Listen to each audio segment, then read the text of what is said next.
본격적인 공시메이트 진행에 앞서서 노란톡 오픈 채팅방 입장 방법 소개해드리도록 하겠습니다. 노란톡 오픈 채팅방에 변형인의 기업 공시 연구소라고 검색하신 후에 입장하시면 되는데요. 공시 관련해서 각종 질문 남겨주시면 제 옆에 계신 변형인 대표님께서 친절하고 빠르게 답변 도와드리도록 하겠습니다. 그럼 오늘의 첫 번째 기업 살펴보겠습니다. 오늘의 첫 번째 기업은 페노션입니다. 페노션은 1966년 설립돼서 2005년 싱가포르 거래소에 상장, 2007년에 유가 증권시장에 상장했습니다. 주요 사업은 해운업, 곡물사업, 운항 지원, 해운시장 정보 제공 사업을 진행 중인데요. 페노션과 종속회사는 주력 사업인 벌크 화물 운송 서비스를 필두로 비벌크 화물 운송 서비스까지 다양한 형태의 해상 운송 사업을 통해서 매출 및 수익을 창출 중이며 곡물 사업 및 기타 사업을 함께 진행하고 있습니다. 매출 포지션은 해상 화물 운송 부문 84%, 곡물 사업 11%, 기타 5%로 구분되고 있습니다. 최근 실적도 한번 확인해 볼게요. 2021년도 연결기준 매출액은 4조 6,161억 원, 영업이익 5,729억 원, 당기순이익은 5,493억 원을 기록했습니다. 매출액은 전년 대비 85% 증가했고 영업이익은 154% 증가했으며 당기순이익은 505% 증가했습니다. 회사는 벌크 시황 및 유가 상승으로 매출액 및 영업이익이 증가했다고 밝혔습니다. 네, 이렇게 기업 정보 알아봤고요. 대표님, 어떤 공시 확인해 볼까요? 네, 바로 어제였습니다. 회사 단일 판매 공급 계약 체결 소식이 있었는데 단일 판매 공급 계약 체결은 우리가 흔히 알고 있는 수주 공시입니다. 자, 내용 살펴보겠습니다. 판매 공급 계약의 구분입니다. 용역의 제공입니다. 체결의 계약명은 LNG선 한 척의 장기 대선 계약입니다. 계약 내역은 계약 금액 4,736억입니다. 최근 매출액의 10.3%에 해당되는 수치고요. 지금 계약 상대방은요, 코리아 그린 LNG 회사입니다. 계약 기간은 2024년도 12월 말부터 2039년도 12월 30일까지인데 기본 계약 기간이 15년이다라고 좀 밝혔고요. 계약 상대방은 각각 5년씩 두 차례 계약 연장에 대한 옵션을 행사할 수 있다라고 좀 밝혔습니다. 투자 판단 중요 사항입니다. 계약 금액은 계약 기간 15년을 기준으로 산출한 추정 금액 약 367만 불을 계약서 서명일인 2022년 6월 21일 하나은행의 이 최초 고시 환율 1291원의 환율 적용을 해서 산출했다라고 좀 밝혔고요. 동계약 금액은 향후 계약 상대방의 옵션 행사 그리고 환율 등의 영향으로 변동될 수는 있다. 계약 기간 시작일은 대선 계약상 선박의 인도 예정일이고 종료일은 15년 기준이다라고 좀 밝혔는데 지금 내용을 보면은 LNG선 한 척을 장기간 대선 빌려주는 계약을 체결했다는 겁니다. 전체 15년 동안 4,736억 원을 받는 조건인데 이게 15년 동안 확정해서 계속해서 돈이 들어오는 게 아니라 여기 옵션이 있죠. 계약 기간은 15년인데 각각 5년씩, 5년에 한 번씩 두 차례 계약을 할지 말지를 보는 거예요. 그러니까 사실상 저는 이게 5년 동안에 15년 동안 확정된 계약이라기보다는 계약의 어떤 조건들을 좀 바꾸지 않을까. 왜냐하면 업황에 관련된 부분, 환율에 관련된 이슈가 좀 있을 수 있기 때문에 그 계약 연장에 따른 어떤 정해진 옵션에 따라서 다시금 계약상을 수정하는 형태의 계약 형태가 아닐까 좀 판단이 되는 공시고요. 전체적으로는 지금 이 선박의 인도 예정일이 2024년도 12월 말이라는 거죠. 지금 당장이 아니라 2년 후 연말부터 이 장기 대선 계약에 따른 이 LNG선 한 척이 인도될 예정이다라고 밝히는 공시입니다. 네, 이 페노션이 사실 지난 6월 초에도 LNG선 장기 대선 계약 공시가 있었거든요. 이 LNG선 운송 사업에 좀 적극적인 행보를 보이는 것 같아요. 어떻게 보시나요? 네, 지금 이 회사가 갖고 있는 부분, 자, 이 공시인데 6월 7일자 공시를 잠깐 보면 마찬가지로 지금 12년간 연간 4년에 두 차례 관련해서 계약 연장의 옵션을 행사하고 있다. 마찬가지로 계약 상대방도 코리아 그린 LNG입니다. 지금 3,779억 원의 이 최근 매출을 8.2%. 지금 정해진 사업에서는 지금 페노션의 경우에는 지금 벌크 화물 운송업 그리고 탱커선이라고 불리는 LNG선을 좀 운영하고 있어요. 네네. 이 회사는 선박을 제조하는 회사는 아니죠. 말 그대로 해상 운송업을 영위하고 있는 회사인데 지금 회사가 보유하고 있는 이 유휴 선박을 전용해서 일종의 우리가 이제 버스로 치면 전세 버스라고 좀 표현을 할게요. 이 회사 관광 회사 이 고속버스를 운영하고 있는 이 회사가 이 보유하고 있는 버스를 갖고 운송을 하면서 수입을 좀 실현하고 있죠. 수익을 실현하고 있는데 유휴 버스를 이 전세로 좀 돌리면서 일정의 어떤 이 대여 금액을 좀 받는 조건들이 좀 있었기 때문에 지금의 경우에는 페노션이 보유하고 있는 LNG석에 대해서 장기 대선 계약을 통해서 안정적인 수익원을 좀 확보하는 것이 아닌가 판단합니다. 네. 네, 이렇게 페노션 운송 사업을 통해서 안정적인 수익을 창출하고 있는 모습이다라고 말씀을 해주셨습니다. 이어서 한번 실적도 확인을 해볼게요. 글로벌 경기 둔화 우려에도 불구하고 1분기에 호실적을 달성을 했는데 대표님 그 이유가 무엇인가요? 네, 지금 1분기 호실적 부분에 대해서는 사실상 예상보다는 사실상 지난 4, 4분기 그리고 1분기에 BDI 운임지수가 소폭 하락하면서 사실상 이 운임 영업이익에 좀 감소 효과가 좀 있지 않을까라고 좀 예상을 했는데 네네. 비교적 좀 견고한 실적 흐름을 좀 기록했었죠. 분기보고서 실적 잠깐 보면요. 지금 회사는 1분기 매출액이 지금 1조 4,408억 원을 기록했습니다. 전년 동기는 6,799억을 좀 기록했는데 매출액이 거의 뭐 2배 이상 신장을 좀 했고요. 영업이익은 1,691억을 좀 기록하면서 488억 원을 기록했던 전년 동기 대비 큰 폭의 영업이익을 달성했습니다. 당기순이익은 1,628억을 좀 기록하면서 전년 동기 546억의 거의 3배 이상의 신장 효과가 좀 있었는데 지금 영업이익이 245.8%가 좀 늘어났는데 매출액도 전년 동기 대비 111.9%. 지금 이렇게 큰 폭의 상승을 좀 갖고 왔던 원인 중에 하나가 1월부터 가시화됐던 이 중국의 이 지역 봉쇄. 자, 이로 인해서 화물 운임의 가격이 좀 급등했던 성수기 요인. 계절적인 비수기 효과가 좀 있었지만 1분기에 BDI 운임 지수가 좀 비교적 하락했음에도 불구하고 지금 이 단기성 실적 호조가 좀 예상되는 성수기 요인이 좀 작용되지 않았나 판단을 해봅니다. 네, 대표님. 근데 또 고유가 및 이 중국 봉쇄 결과가 2분기 실적에 악영향을 미치지 않을까 또 이런 걱정도 있거든요. 2분기 실적 전망 예상해 보신다면 어떨까요? 네, 사실상 이게 두 가지 측면이에요. 지금 중국은 사실상 이 원 부자재를 사실상 각국에 많이 수출하고 있습니다.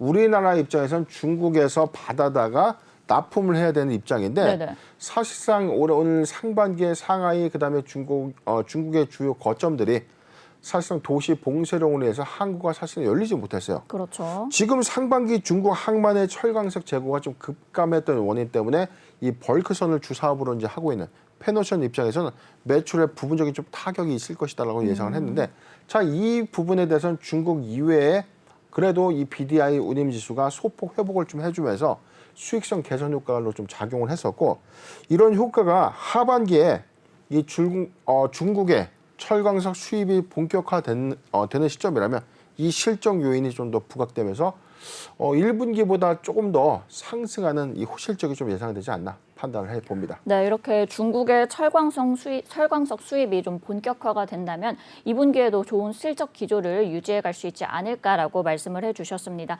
그럼 끝으로 대응과 투자 전략까지 부탁드릴게요.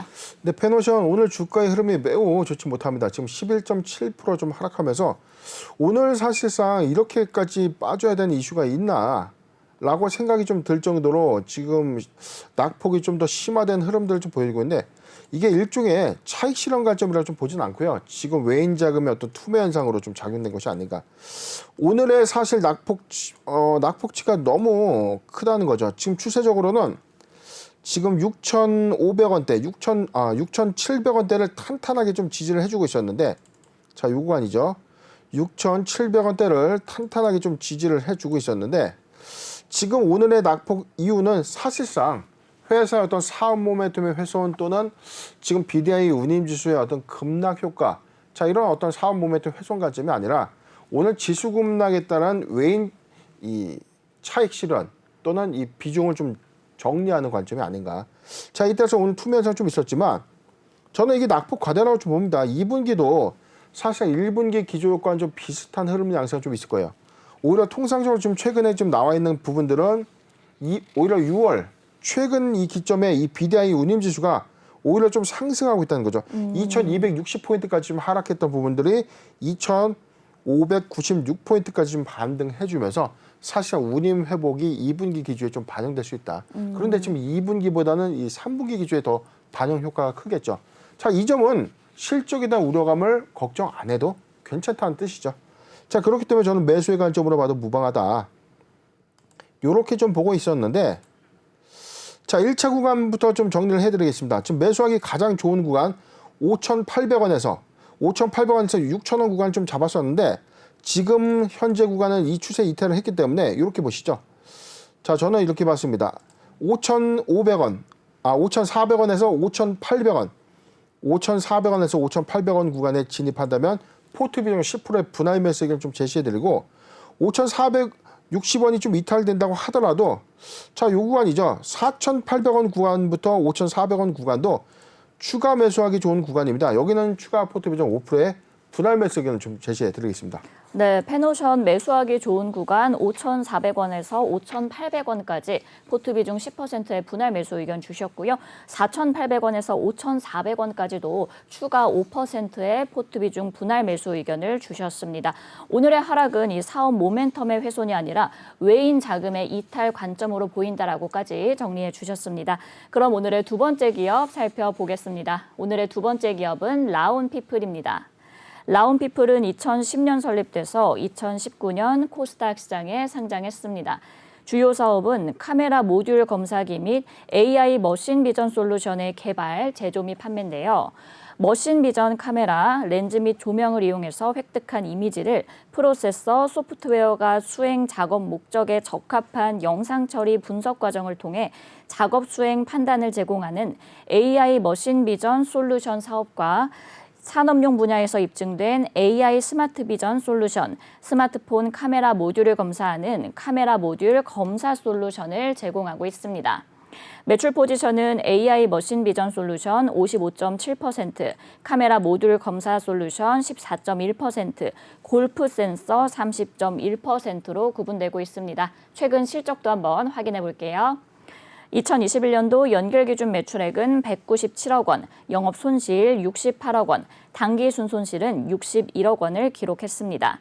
매출액은 전년 동기 대비 31.3% 증가했고 영업 손실은 48% 증가했으며 당기 순손실은 53.3% 증가했습니다.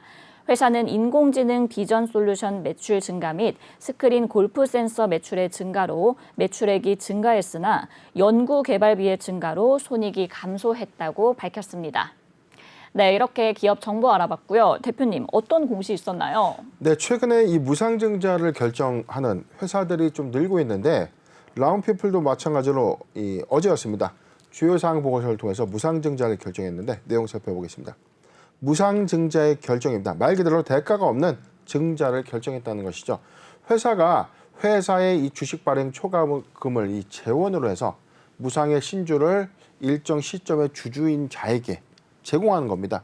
그렇다면 이 기조효과가 대표적인 주주 환원 정책이라고 불리우는 이유가 회사의 어떤 이 가치 발전 안에서 향후의 주가 상승들이 부각되는 이슈가 있다면 오히려 무상의 신주를 교부받았을 때 기존의 주가의 차익과 무상 신주라는 보너스가 제공되는 셈이기 때문에 이게 단기적 관점에서 이론적인 관점에서 주주 환원 정책은 맞는데 제가 항상 강조드렸던 것처럼 무상증자일 이전에 이미 주가가 떠버려요. 주가가 급등하고 난 이후에 무상증자 발표를 하고 이 기대감의 주가를 수반해서 무상증자를 받으면 좋구나라고 해서 덜컥 고가에 매수를 했는데 다음날 주식 권리락 맞으면서 주가 하락하죠. 이후에 신주가 들어오는 시점에 주가 좀 올라와 줘야 되는데 주가 회복이 안 되면 손실을 초래할 수밖에 없죠. 오늘 지금 기업공시 연구소 제가 오늘 오픈 채팅방 안에서 네네. 무상증자에 대한 이게 무상증자가 반드시 좋은 것은 아니다라는 어떤 이 비교 기사가 있었기 때문에 그 링크를 하나 공유를 해드린 게 있는데 네. 제가 설명했던 것과 좀 비슷한 내용들의 어떤 반응 의견들이 좀 있었어요. 자, 이런 부분들도 좀 잘 참고했으면 좋겠는데 자, 이어서 내용을 좀 보겠습니다. 신주의 종류와 수는요, 보통주 1,039만 6주입니다. 회사는 증자 전 발행 주식의 총수가 1,055만 7,856주인데 한 주당 한 주를 교부하는 1대1 무상증자를 결정한 것이죠. 신주의 배정 기준일은요, 2022년 7월 20일인데 내가 신주를 유통받고 싶다, 신주를 배정받고 싶다면 7월 20일에 이 영업일 전에 매수하여야만 무상 신주를 받을 수 있는 것입니다. 하단 내용도 보도록 하겠습니다. 지금 회사의 증자 전 주식은 1,039만 6주인데 자기 주식은 1대1 무상증자 교부에서 제외가 되죠. 그렇기 때문에 자기 주식을 제외한 1,039만 6주가 1대1 비율로 배정되고 나서 증자 후에 전체 합계 주식은 2,094만 7,862주가 되는 공시가 되겠습니다. 네, 이렇게 라온피플의 1대1 무상 증자 소식입니다. 그래도 규모가 크진 않지만 점진적으로 주주가치 제고에 좀 도움은 되겠죠? 일단은 일회성 관점에서 지금 최근에 무상증자를 결정했다면 이 기대감에 수반해서 주가가 급등합니다. 사실 낙폭 과대장에서 어떤 종목들을 좀 매수해야 될까? 이 매수하기가 좀 힘든 어떤 종목들군에서 무상증자를 결정하는 종목들이 단연 눈에 띌 수밖에 없어요. 그렇죠. 최근에 노터스와 공구음원의 경우에 가격 제한폭까지 급등을 하면서 최근 상승폭이 좀 컸다는 거죠. 네네. 이후에 사실상 이 상승폭에 대한 어떤 기대 효과를 좀 가져보려고 했던 수순이었는지 모르겠지만 라운피플도 역시 무상증자를 좀 결정하면서 이 발표를 이전부터 주가가 좀 급등했다는 거죠. 그런데 오늘은 좀 좋지 못한 흐름을 좀 보여주고 있기 때문에 무상증자라는 것은 사실 기대감에 수반돼서 향후 가치 반영해서 무상 신주의 레버리지 효과, 즉 플러스 요인의 효과가 있는가? 자, 이 요건이 좀 중요한 포인트고 이게 사실상 권리락가 이후에 하락을 좀 더 가져간다면 손실은 언제든지 더 커질 수가 있다는 점도 잘 참고하셔야 됩니다. 네, 이어서 그럼 사업 부문도 살펴보도록 하겠습니다.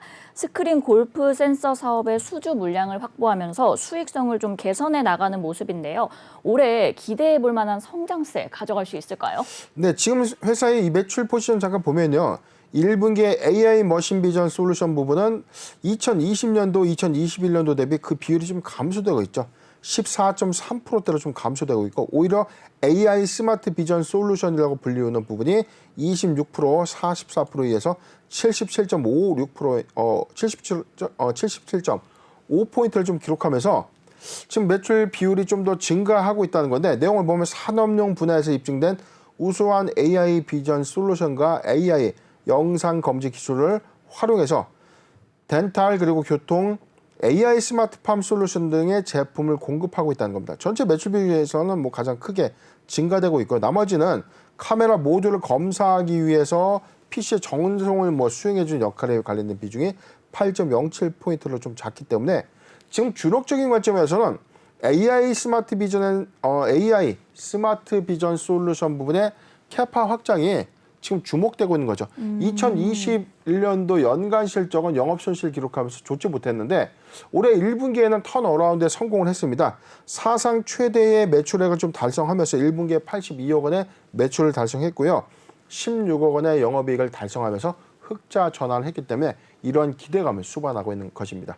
네, 이렇게 AI 스마트 솔루션 부분의 캐파 확장을 좀 기대해 보시면 좋을 것 같습니다. 상장 이후에 주가가 좀 많이 하락을 했어요. 오늘도 하락폭을 좀 크게 가져갔는데 대표님 대응 전략까지 부탁드릴게요. 네, 지금 일봉 차트를 잠깐 보면 지금 라운피플의 경우에는 지금 주가적 측면 2021년도 3월 기점을 잠깐 보면 3월 기점으로 봤을 때 지금 낙폭치도 사실상 상당히 주가는 지속적인 하향 패턴을 보여주고 있다는 거죠.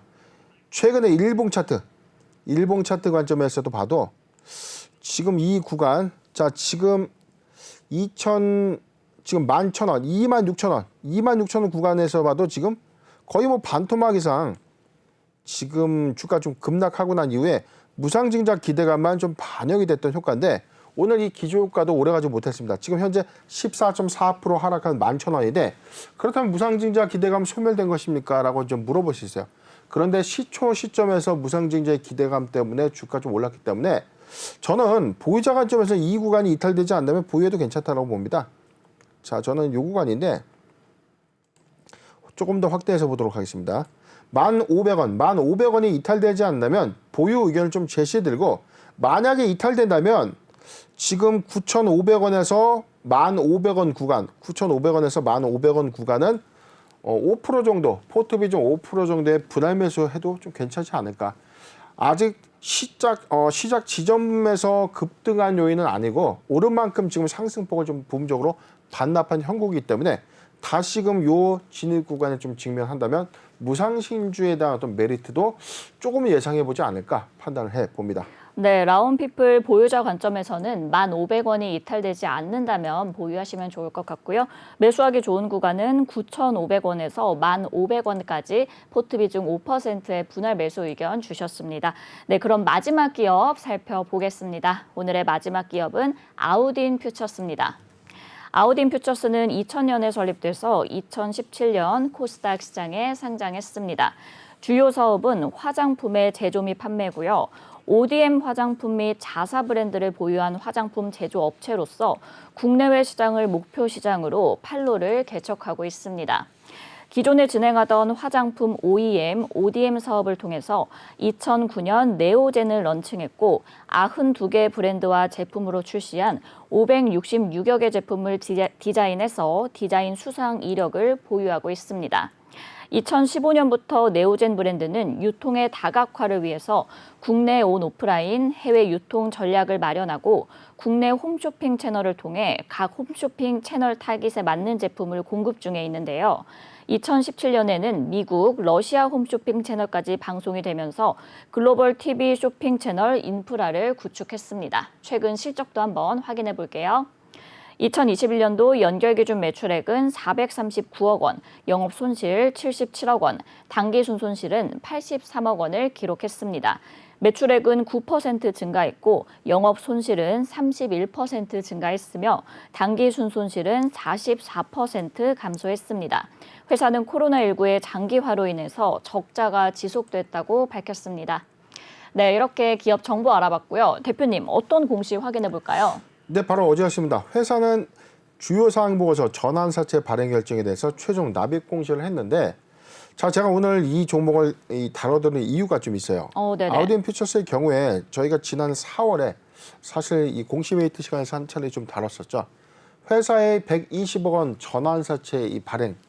지금 화장품 회사로서 사실상 이 코로나19의 어떤 이 사업 직격탄을 좀 맞았는데 이 120억 원의 자금 조달해 주는 상징성 의미에 대해서 우리가 좀 잘 예측을 해봐야 된다라고 좀 말씀드렸고 업황 회복까지는 다소 좀 시간이 소요가 좀 될 것이다라고 좀 전망을 좀 해드렸는데 여기에는 숨은 함정이 있었습니다. 지금 우리가 공시를 볼 때 단순하게 공시 나왔구나, 뭐 발행했구나, 납입했구나로 끝났다가는 뭐 큰 코 닥치는 일이 있죠. 내용을 보겠습니다. 회사는 최초에 4회차, 자, 이 내용부터 보도록 하겠습니다.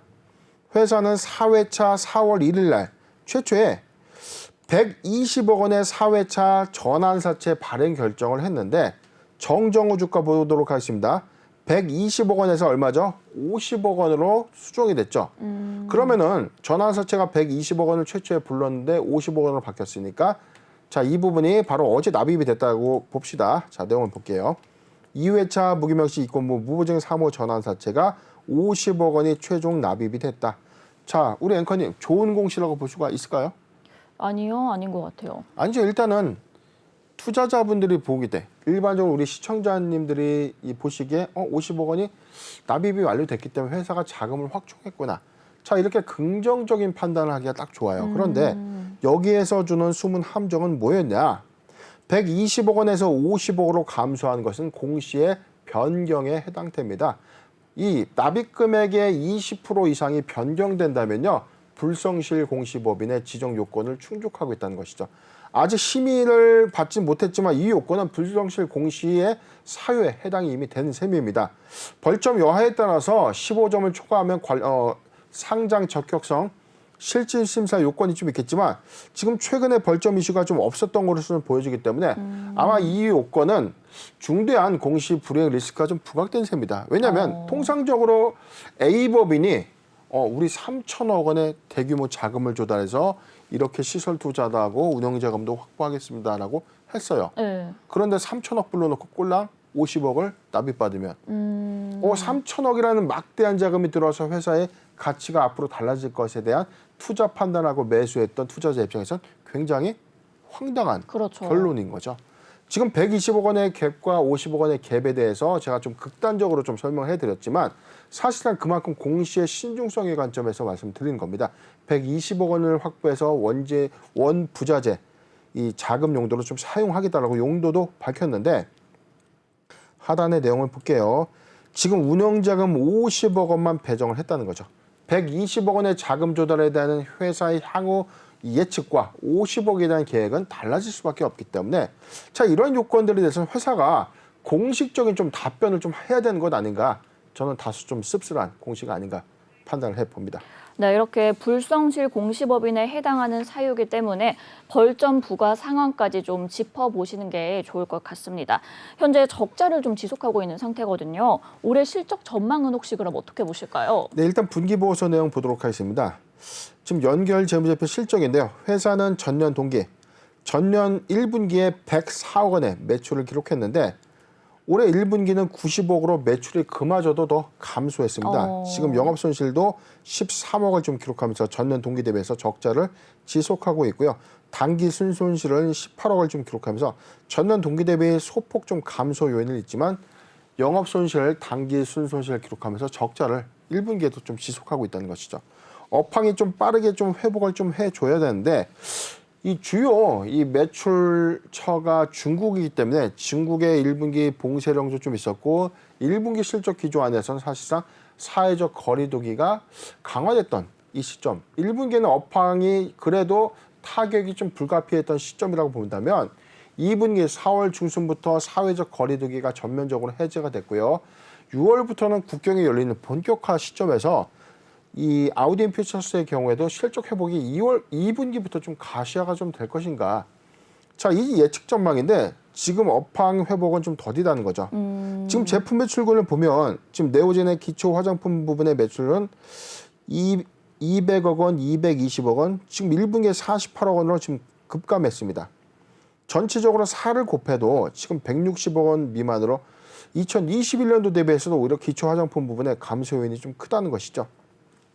전반적인 매출을 빠르게 회복하기 위해서는 중국 시장의 회복이 좀 필요한 관건이 아닌가 판단을 해봅니다. 네, 아무래도 업황 회복이 더딘 상황이어서 다소 우려스러운 것 같습니다. 이어서 한번 살펴보도록 할게요. 아시아 지역 유통 플랫폼 기업인 관영 인터내셔널 지분을 취득했다는 소식도 있던데 아시아 지역 유통 사업의 확장으로 이어진다면 그래도 이 부분에 대해서는 좀 좋은 시너지를 기대해 볼 만하지 않을까요? 그렇죠. 우리 앵커님께서 이렇게 좀 질문을 해주셨기 때문에 내용으로 보면 이 관영 인터내셔널을 인수해서 이 중화권, 동남권에 오히려 이 사업 확장을 갖고 가는 플랫폼, 사업의 시너지가 있기 때문에 좋아지겠구나라고 판단하지만 공시를 끝까지 한번 좀 제대로 한번 읽어보겠습니다. 네. 회사 타법인 주식 및 출자증권 취득 결정입니다. 자본금은 2억 원에 불과합니다. 발행주소 4만 주고요. 주요 사업은 면세품을 수출하는 회사입니다. 취득 금액은 35억 원이에요. 회사 자기 자본의 20%에 해당된다고 좀 밝히고 있고 취득의 목적은 아시아를 타겟으로 유통 플랫폼 전문 기업 인수로 시너지 효과를 극대화하고자 한다라고 좀 밝혔는데 35억 원을 취득해서 회사의 외형 가치가 달라지면 정말 좋겠어요. 그런데 하단 최근의 회사 요약상 보도록 하겠습니다. 자산은 93억, 부채는 91억 원, 자본은 2억, 자본금 2억, 매출액이 1,590억인데 당기순이익 97억 나고 있습니다. 외형상 매출액이 1,590억이라는 이 효과는 상당히 매출액, 유통회사 관점에서 굉장히 큰 거고 97억 원의 당기순이익을 낸다는 것은 회사의 어떤 자본력 대비해서는 그래도 비교적 견고한 사업을 유지하는 것처럼 좀 보여지는데 관건은 이 취득 금액이 왜 35억 원에 불과하는가. 91억 원의 당기순이익을 기록하는 매출액 1,500억 원짜리를 35억 원에 인수한다면 이걸 보유하고 있는 회사 관점에서 회사를 좀 매각하는 게 좀 맞겠는가? 전체 지분을 얼마만큼 인수하는가? 51%. 자, 최대 지주 종속회사 지배 요건을 갖고 있는 지분 인수 규모예요. 사실상 이 요건에 대한 어떤 딜은 좀 정상적이지 못하다. 제가 사실상 이 관령 인터내셔널의 이 세부적인 어떤 매출 내용을 좀 더 확보하고 싶어서 관련된 정보 수집을 하려고 했지만 이게 뭐 전자공 시스템에 좀 등록된 회사도 아니었고요. 관련된 매출액을 좀 확인할 수 있는 방법은 없었습니다. 물론 회사의 장남목 결산명세서나 외관법인이 아니었기 때문에 결산명세서 어떤 여부까지는 확인을 해본 바가 없지만 지금 다소 이 부분은 조금 다소 인위적인 어떤 내용들이 아니냐. 지금 이게 허위의 사항들이 아니라면 이 금액에 적정하게 좀 인수를 할 수 있었을까. 자, 이 여부가 관건이었는데 지금 이 일을 통해서 회사가 오히려 이 보도자를 좀 배포한 내용들이 있습니다. 관령 인터내셔널은 중국 아시아 지역의 유통 플랫폼 기업으로 롯데와 신라면세점 유통과 해외 B2B, 라이브 방송 등을 통해서 화장품, 패션 제품을 수출한 전문 기업이고 매출액 1,500억, 올 1분기 매출액 1,350억을 달성했다라고 좀 밝히면서 회사의 외형이 엄청나게 큰 것을 인수한 것처럼 좀 보여지지만 네네. 좀 통상적으로 이게 이해가 가는 내용입니까? 1,350억 원에 순이익 97억 원을 내는 회사를 30억 원에 지분 51% 인수했다. 자, 저는 이 부분에 맹점이 좀 있기 때문에 주의가 좀 필요한 공시가 아닌가 판단을 해봅니다. 네, 이렇게 관건은 취득 금액이 35억 원에 불과하다는 것인데 이 점이 좀 다소 의아스러운 상황인 것 같습니다. 대표님, 그럼 투자 전략 어떻게 세우는 게 좋을까요? 네, 회사는 지금 지속적인 업황 불황에 따라서 실적도 수반되지 못하고 있는 지금 첩첩산 중에 사실상 이 악재 요소를 좀 내재하고 있다는 겁니다. 1분기 실적도 적자를 좀 지속하고 있다는 점입니다. 2분기의 실적 회복도 역시나 회복의 관점에서 매우 좀 더디지 않을까. 3분기 기조 효과는 관령 인터내셔널이 사실상 이 매출과 이익을 수반하는 기업들이 맞다면 3분기 기조 효과에서는 외형의 매출 재무 요건이 좀 달라지기 때문에 만약에 그 부분이 명확하다면 이 부분은 제가 아우딘 퓨처스에 뭐 사과를 해야 되는 것이 맞죠. 그런데 지금은 사실상 이 기대감보다는 우려감이 드는 것은 사실이다. 지금 보유자 관점에서는 추세적인 부분이 모두 이탈됐기 때문에 여기서 더 이상 빠질 구간이 어디 있을까라고 싶을 정도로 주가는 2020년도 3월에 코로나19 팬데믹 이전 상황보다 오히려 더 하락한 흐름까지 좀 내려와 있다는 거죠. 지금 애석하지만 신규적 매수 관점은 아닙니다. 지금 일봉상의 최저점의 영역대에 있다고 하더라도 최근 3년간 주가의 최저점 영역에 내려와 있다고 하더라도 항상 이야기하는 것처럼 실적을 수반하는 내용들 앞으로서 개선의 어떤 여부가 이 관건인데 지금 추세적인 부분은 2분기 실적도 매우 좋지 못하기 때문에 3분기의 관령 인터내셔널의 매출액 수반 요건이 명확하다면 이게 추세의 전환의 모멘텀이 아닐까 판단을 해보는데 현재 시점은 매수 관점은 아니다라는 점 참고하셨으면 좋겠습니다.